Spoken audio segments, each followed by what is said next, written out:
Hey everyone! Thanks for tuning in. Today's video is the first in a three-part series on hiking with your dogs. We're going to talk about gear first, so stick around. You might learn something new.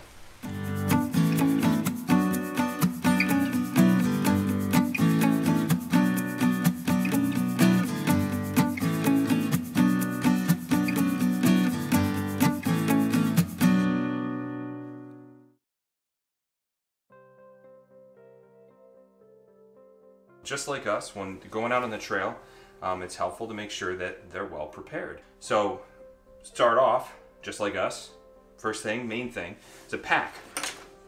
So this is actually Daisy's second pack. She's burned through one and this one's about to be retired. This one's Kurgo. It's lasted maybe 2 years. So they're lasting around 2 years with her. So she is rough on them, she rolls through them. So you want to make sure that you do spend enough money on it that it's going to hold up to wear and tear, but don't spend so much that you're going to feel bad about having to replace it, because they aren't as careful with their stuff as you are. Yep. Daisy rolls in mud puddles and things like that. So a couple things to pay attention to with the packs. You'll notice that this particular model has 2 saddlebags. The strap length does matter. You'll want to adjust all those so that they're not super tight. The straps, if they're too tight, are going to rub. And what ended up happening with Daisy is she got blisters where the straps were touching. So she got them under her armpits, she got them under her side. Having those straps at the right tightness is big. And then the straps for the saddlebags, you raise and lower them for a height depending on what's in them. And you want them to not be in their way. So you'll raise these up, but you don't want them to be sticking out like wings. They're going to run into things, especially if they're traversing through trees or up rocks. They can throw themselves off by hitting things. They're wider than they expect. But at the same time, you don't want them dropping down between their legs, because if they're down between their legs, they kick them, and it'll mess up their gait, as well as it'll rub them there. And we've had that happen. Poor Daisy has gotten blisters on the backs of her, I guess they're elbows. I guess they're the equivalent of an elbow for a dog. Front knee, but from pack bumping there. So keeping them up high, but not out, is important. The last thing I want to talk about with the pack itself, you'll notice there's all sorts of places you can connect things. And I'll talk about some of these accessories, but a big thing to note that's handy is there's 2 different ways to connect leashes to it. So you have a back connect, which is like a standard harness.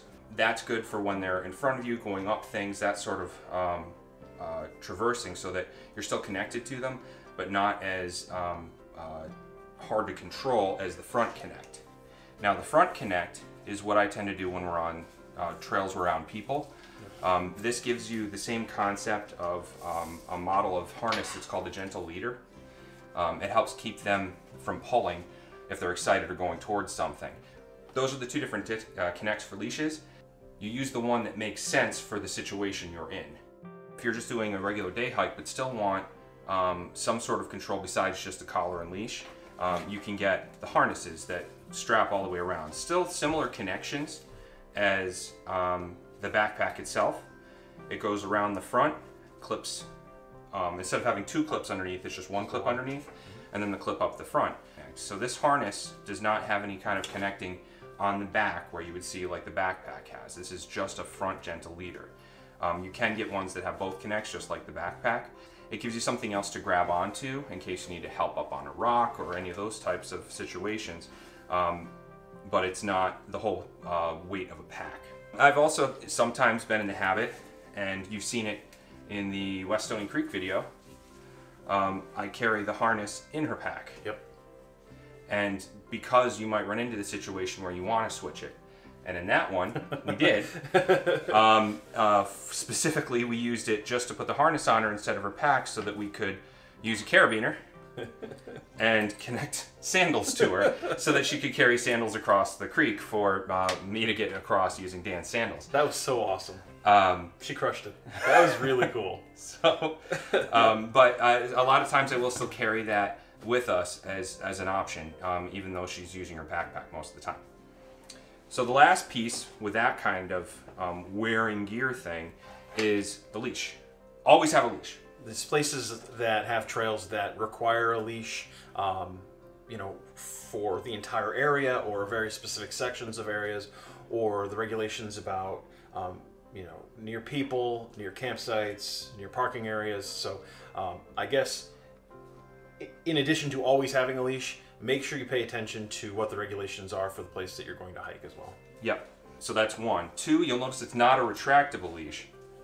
The retractable leashes may seem like a good idea. It does give you a little bit more flexibility when you're on a trail if they're going, say, up rocks or something like that.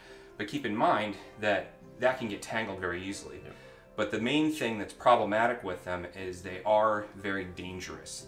They're fast when they do retract or unretract, and it's a thin nylon strap that can burn and cut. So if it gets wrapped up in you, the dog, someone else, it can cause pretty major injury, and you don't want to be dealing with that when you're out on a hike. You don't want to deal with it ever, really, but you definitely don't want to be dealing it when you're out on a hike. So we got the pack, which, you know, like Mark said, like with human hikers, it's really important to get that dialed in and get the right size, get the straps set right, make sure it's got enough pockets for all the things that you're going to do, that you're going to bring. So now we can get into the stuff that we actually bring for Daisy, which is really nice because she's to the point now where she's large enough, strong enough, and we've done it enough that she carries a lot of her own gear. Yes. Which is a huge benefit for you. Yeah, she carries almost 100% of her stuff. I have not, at this point, made her carry any of my stuff. Everybody seems to think that's what I'm doing. Whenever we come across people on the trail, they're like, "Oh, that's great, the dog can carry your stuff." And I'm like, no, she's carrying her stuff. She has her own accessories and things that she brings with her. One of the things that she has that's actually clipped on, and this is her equivalent of a headlamp. It's an LED light that's just got a little mini carabiner. It's not a lot. Dogs do have night vision, but this does give her just enough thrown light in front of her that she can kind of see a little bit better, and you can see her. Yep. Another important thing to bring, and you'll see this probably regularly on our trips, is her bags that are in this little pink bone. Bags follow our poop situation that you're going to have to deal with. The hard rule, which unfortunately is really hard to follow, especially on overnights, is collect it in the bag and carry it out. Yeah. I have not come up with a good system to do that. Anything that I've tried makes whatever you're carrying it in smell like poop. The struggle is real. Now, when you're in an area that's a short enough hike, not a big deal. You can easily do that. Carry it out, dispose of it where you need to. Now, if you're not, and you're having to deal with that carrying, and it is a strong smell, which doesn't help that you're trying to hide when you're keeping your gear and stuff around. You're not putting it in your bear can. I would recommend not doing that. So, what I generally will do is bury it still. Yep. I don't just leave it around. That's not cool. But I will bury it, do a cat hole type thing with hers as well as mine. Burying it has actually worked out really, really well for us throughout all of our adventures over the last few years. You know, so we carry the bags, which is really helpful if maybe we're doing a road walk through town. You know, you still pick up the mess, and hopefully in town you run across a garbage can. You can, so they're not carrying it back out. You know, take care of it. But in the woods, bury yours, bury the dogs. Life is much better that way, I think. Yeah. Tick preventative, flea preventative, bug spray. You're going to have all sorts of creepy crawlies trying to suck their blood just as well as they're trying to suck yours. Daisy, the way I do it, she's actually on normal flea and tick preventative, Bravecto. People use the different brands of that. Some of them are the oil that goes on their back. I don't like that one. She's on the chewable one. I always use that as a baseline, but I still get one of the flea and tick collars as well for her to wear. The plastic collars that go around her neck, and I put these on her, or this on her for a whole season. So I buy one per season. It's 8 months. Yep. And then every time we go out on a hike, I add this to her, and then she has 2 levels of protection on keeping the fleas and ticks off. And so far, we have not had any problems with ticks on her. It's worked well. Just like our gear, I also did permethrin her pack, and then even on top of that, when we get there and I'm spraying with bug spray, she hates it, but I usually get a couple of shots on her at the beginning of it too, just to give that extra layer of protection. Yep. So the last bit of accessories before we get into the more overnighty stuff is another fun story for you. It's a Leatherman, and you should have something like this anyway. So this one's pretty small. It's ultralight. It's ultralight. It's a small one. It's not anything crazy, but I would tell you what, that little pair of pliers is actually going to be more important than you think. And we've talked about different encounters that you can run into in the woods. There's one particular one that you don't really want to run into with a dog. I've had a lot of dogs. As you've heard, I keep telling different stories of the dogs. A different lab this time, when I was younger, he was nosing around in front of us. He wasn't very far from me. It was my father and I, and he was maybe 20, 30 feet from me, if that, nosing along as we're going up a trail. It was a bushwhack. So trail is very loose terms, especially back then. This is 20 some odd years ago. And he got into something, and he was digging in under a log. And they're like, Will, leave it. What are you doing back there? And then he yelped. And back he came with a face full of porcupine quills. Unfortunately for him, we were on this hike, and I unfortunately did not have a pair of mini pliers with me. So what I ended up having to do was I had my standard Swiss Army knife, just one of the standard little ones, that had all the different tools on it, and one of the things on it is the little pair of scissors, which at least you can grip with slightly. And luckily he only had, I want to say, about 5 quills actually in his face. And Will, God bless him, he laid down and let me pull out all 5 of those with a not so easy tool to do so. And he knew it was getting better, so he put up with it. So really it was a testament to his strength that he put up with that more than me. But that is why. Multi-tool for quills. And other things too. Yeah. So that's the pack. That's a bunch of the accessories. Now let's talk about what you need when Daisy's going overnight with us. Yep. So the first thing we're going to talk about is actually, and it's not strictly for overnight use, but it's helpful because she can't use a blanket, is what we call her dog strange cape. Boom. Copyright. Trademark. It's a fleece sweater. But it's more of a cape. That's why we call it a cape. It does have the pop collar. That's hence why it looks like Dog Strange. And with her beard during the winter, she gets icy and frosted and stuff. It's pretty amazing. It's very cool. And it works out really nice. You know, if you're hiking and then you stop at a lean-to, for example, you know, you'll layer up, right? Yep.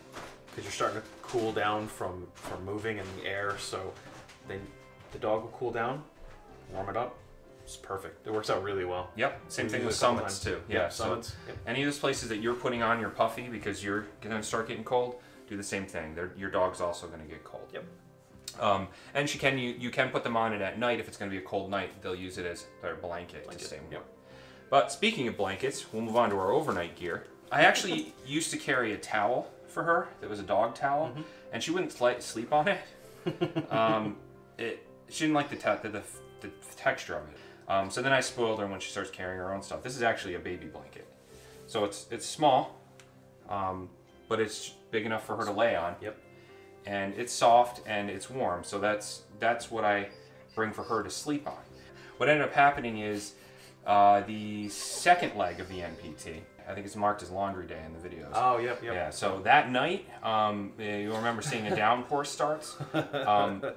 My tent flooded that night. That was a bad night for you. Yeah, and I have an air mattress, so I was not really affected by it. But in the morning when I woke up, I looked over and Daisy was literally laying in about this much water in the bottom of the tent, and I felt terrible. So her towel was there, but it was soaked. It's underwater. It was not accomplishing anything. So after that, I did purchase her own air mattress. Yep, her own little sleep pad.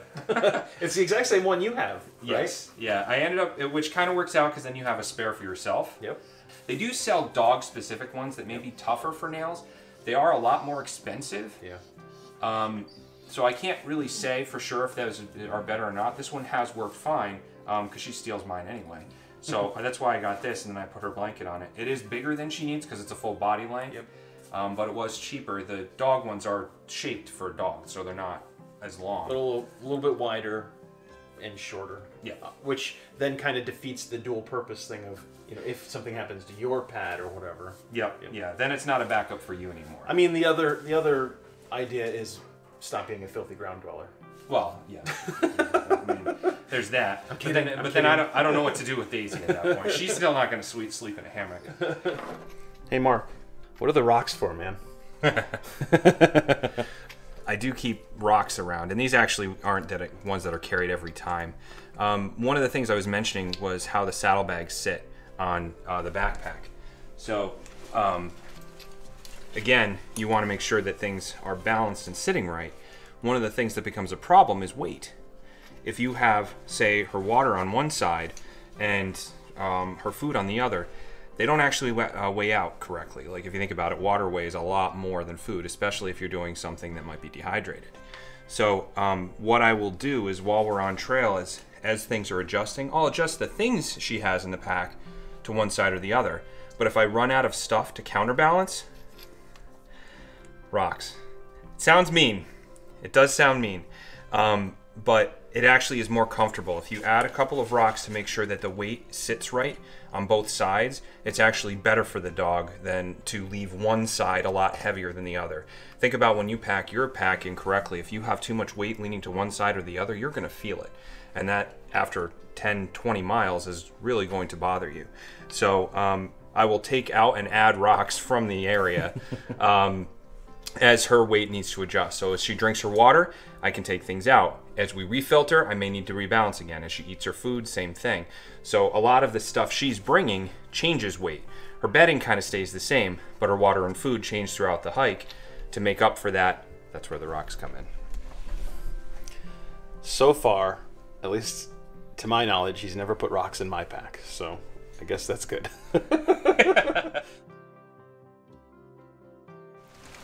All right, that was the first of a 3-part series on hiking with your dogs. I hope you'll tune in for the next 2 parts. Next week, we're going to talk about what kind of food is good for your 4-legged friend on the trail. If you like the video, go ahead and give it a thumbs up. If you like outdoor adventure videos, go ahead and subscribe to the channel. But most importantly, I hope that we have inspired you to get outside and do something awesome. Thanks a lot. We'll see you next week.